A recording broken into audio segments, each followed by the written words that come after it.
Kettik. Dur bekle.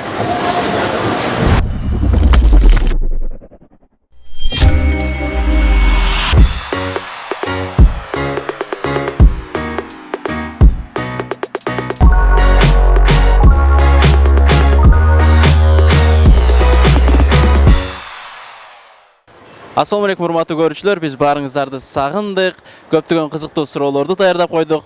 Эгерде сиздер бизди да сагынган болсоңуздар, даяр туруңуздар, анткени биз сиздерге баратабыз. 16-чы кылымдын биринчи чейреги кайсы жылдар болот? 1500-жылдарда ойлойм. 1500. Биринчи чейрек демек 1500-жылдан канчанчы жылга чейин? 50-жылдарга чейин. 21-го. 25-го? Четверть, да, 25-го. 17 век. Первая четверть 16 века это 17. Да. Да, согласен. 16 века или 1900 бе? Первая четверть 16 века. 15-ci кылым болот. 1916-жылы ошо 16-чы кылымдын башы болуп үркүн болгон. Койчай! Үркүн болгон ошол чейрек, ошол биринчи. Үркүн болуп кыргыздар Кытайга качкан. Ошентип Кытайда калып калышкан жарымы? Сендейлердин азабынан мынакей ушул күндү көрүп отурабыз. Ушунун баарын кылган сен. 1500-жылдан 1525-жылга чейин да. Биздин оюмча ушундай. Ошондой эле. Supercritical girl. 1700. Мен оюмча да 1700-жылы. 1800-деген жылдар. This my shit. All the girls stomp your feet like this. Пифагордун таблицасы деген эмне? Пифагордун таблицасы. Мен сурап кош керек. Пифагордун өзүнөн сураш керек. Пифагордун өзүнөн сураш керек. Пусть будет математика и все. Вся математика это таблица Пифагора. Да, это таблица Пифагора. Ал мындай бир тоголокто мындай 4 бурчтук кылып сызып, ушундай бир нерсе чыгарган болчу, ушундай унутуп калдырым келиши. Сиз чыгаргансызбы мектепте окуп жүргөндө ошол таблица менен? Мындай чындыкты айтсам математикадан экелешип калгам. Не знаю, я... Трудно. Таблица Пифагора.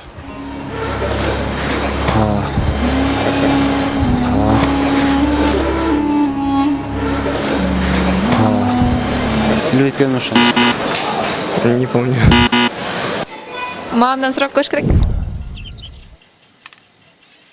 Сен шаардан окуйм деп умтулганың жакшы балам. Пифагор унутуп калыппыз. Бирок математикадан жакшы эле окуганбыз. Эми жыл өткөн сайын, мисалы, кайталап биздин багытыбыз ал мемеге сферага алыс болгондуктан, уже унута баштайт экенсиң да. Ошондуктан. Бирок билсек, билет болчубуз, айтабыз. Мен сени кичинекей кезиңден бери билем. Математика. Не жөнүндө? Математика жөнүндө. Ошо эмне кылат ал таблица менен? Эсептер чыгарат, формула. Ошол эле. Я не знаю. Я тоже не знаю. Не знаю. Не знаю. Ладно. Вот, смотрите, вот эта таблица Пифагора. Вот, прочитайте даже. Таблица Пифагора. Вот, билет экенсиз го. Ромео менен Джульетта чыгармасынын автору ким? Орус. Я не помню автора, насчет автора. Ну, давайте скажем Пушкин. Шекспир. Красавчик. Уильям Шекспир. Красавчик. Авторы? Этот Шекспир? Шекспир.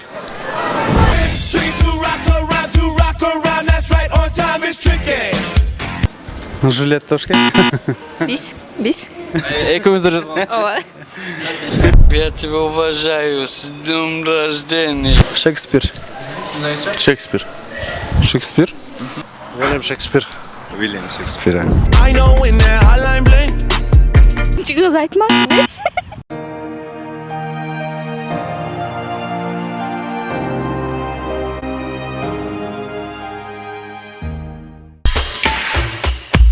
Экватор деген эмне? Экватор эме жердин ортосундагы сызык да. Андай түзсүз, кыйшыксыз. Бир аз мындай анан түз.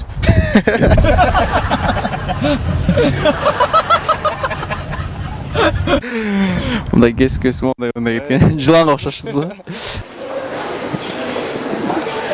Там туалетке алып келе алайынчы мен. Что такое экватор?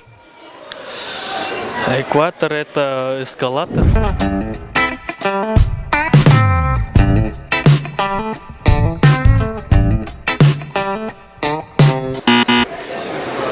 Эскалатор как в Бишкек парке, да? Здесь как вон тот. Здесь один экватор и вон там один экватор, да? Один вниз спускается, один наверх поднимается, да? Эми кыргыз болгондо кыргыз тили сүйлөйлү братан. Бул жердин ортосуна мындай кесип өткөн линия сызык болот. Как объяснить, но я знаю то, что экватор пересекает Африку, все. Пересекает, что пересекает? Пешеход пересекает или как? Границу? Какую, казахскую границу? Нет, как сказать? Это сложно вопрос для меня. Центр Земли, точнее середина, ровная половина. Ну, короче, полный круг, ровная половина – это экватор. То есть разделяет одно полушарие от другого. Ну, согласен, да. Жердин бөлүгү Кайсы бөлүгү? ортосундагы. Жерди экиге бөлүп турган нерсе экватор. Экватор деген жылуу жер. Жылуу жер, ысык Африка жактары. Ооба.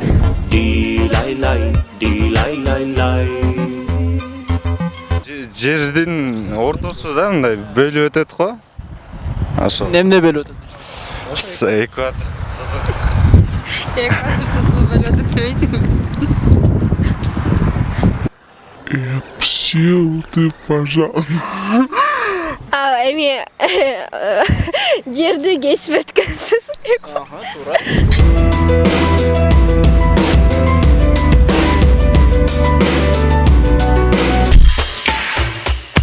Адам эч нерсе жебей канча убакыт жүрө алат?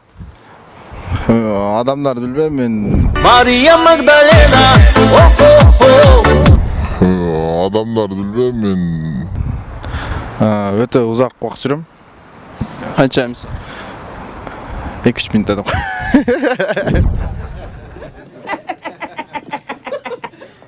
3 дня. Ну,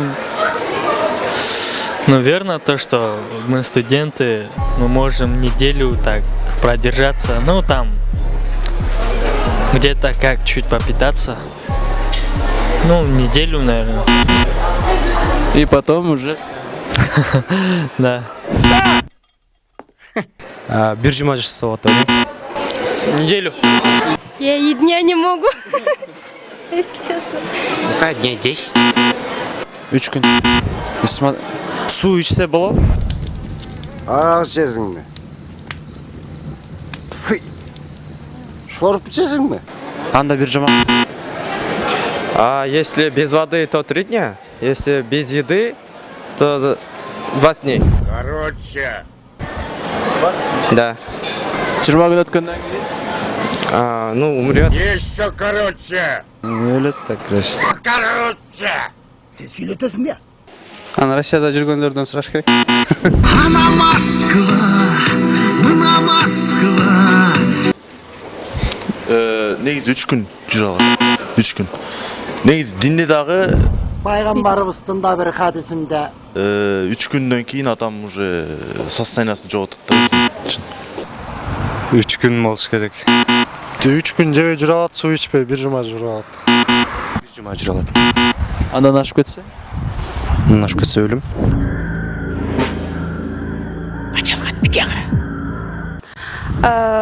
Эки күн жүрө алат. Сиз 2 күн жүрөсүз. Да, жүрөрүм. Мен деле. Мен 3 күн деле жүрөрүм. Бир ичинде эле ичип турсаң. Бир ичинде эле ичип турсаң. Карма оруза кармайбыз го, ошо 40 күнгө. Ошо кечинде эле тамак ичип турсаң болот 40 күн карма.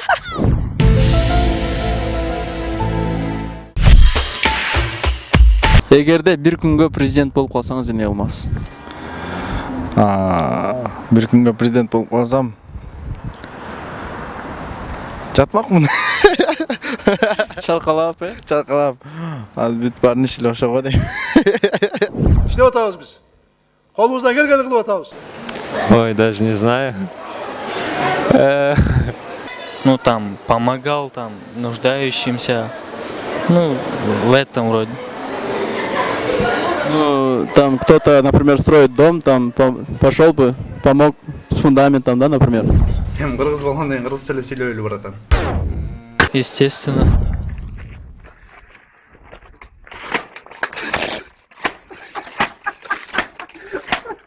А что бы вы сделали? Ну, я не знаю, себе купил бы, что там, хату купил бы. В центре Бишкека. В центре Бишкека, да, там. Давайте бухать. Бухать это классно. Мо Кыргызстанда түкүргөнгө 5000 сом төлөп атпайбы, ошону жок окмун эле. Аябай пайдасыз эле нерсе деп ойлойм мен. Ал мыйзам бизге кереги жок, э? Туура, ошол деп айтабыз. Расформировал правительство и в парламент. Вытащил бы Сапара Исакова из тюрьмы. Marvel представляет. Спасибо, Бахджан Абдирович. Я Тана сделал. Вытащил бы Сапара Исакова из тюрьмы. Мы понесли потери тяжелые. Тоталитарный режим. Тоталитарный режим? Я боролся за коррупцию. За коррупцию или против коррупции? Ну, да, против коррупции. Совещание барын чакыртыр, жардыр салмак.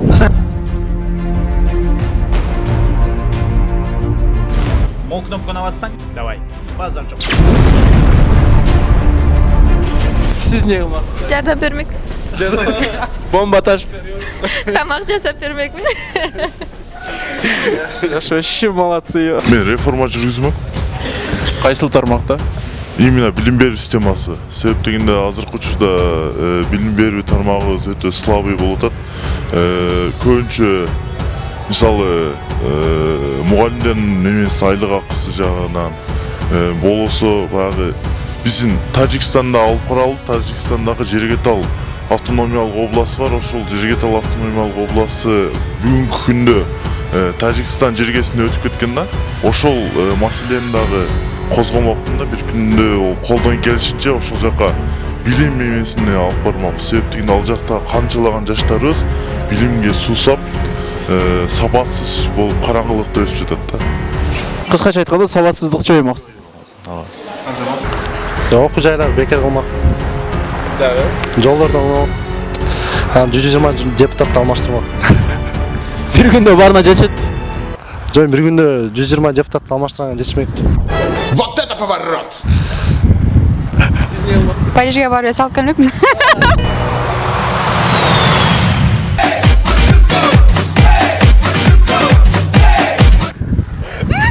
Бул эки жигитти алып алды. Ооба. Siz каяка барасыз? Жок, мен эс алган эмесмин. Мен биринчиден 120 депутатты жарымына кыскартмакмын. Экинчиден коррупция менен күрөшмөкмүн. Баша. Дагы? Болду. Азыркы президентибиз деле коррупция менен күрөшүп жатат, же натыйжа бербейт ал. Натыйжа бербейт деп ойлойм, анткени ал кайра күрөшпөй эле күчөтүп атат деп ойлойм. Бирок Кыргызстанга коррупцияны жоюнга аракет кылмакпыз го. Кандай жолдор менен жоймоксуз? Пара берип дейбиз. Жок, балким укук коргоочулардын тарапта болмокпуз го. Мен жыргамакмын, блин.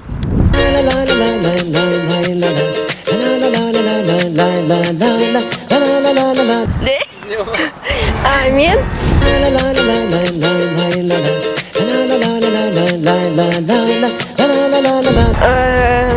Вот башка жама кедей балдарга жардам бермекмин.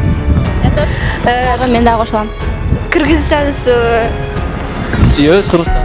Сүйөбүз, өнүктүрмөкпүз. Өнүктүрмөк бир күнгө. Өнүктүрмөк бир күнгө. Өнүктүрмөк бир күнгө.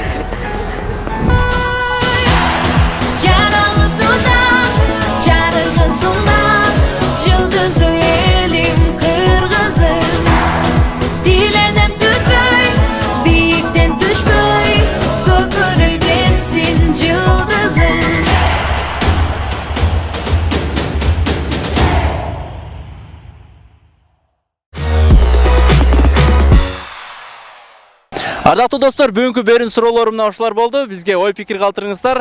Кайсыл суроо жакты, кайсыл каарман жакты жана кийинки чыгарылышты кайсыл жакка барып тарталы. Сиздердин оюңуздар бизге аябай баалуу. Жана ошондой эле N Channel 7 каналына катталыңыздар.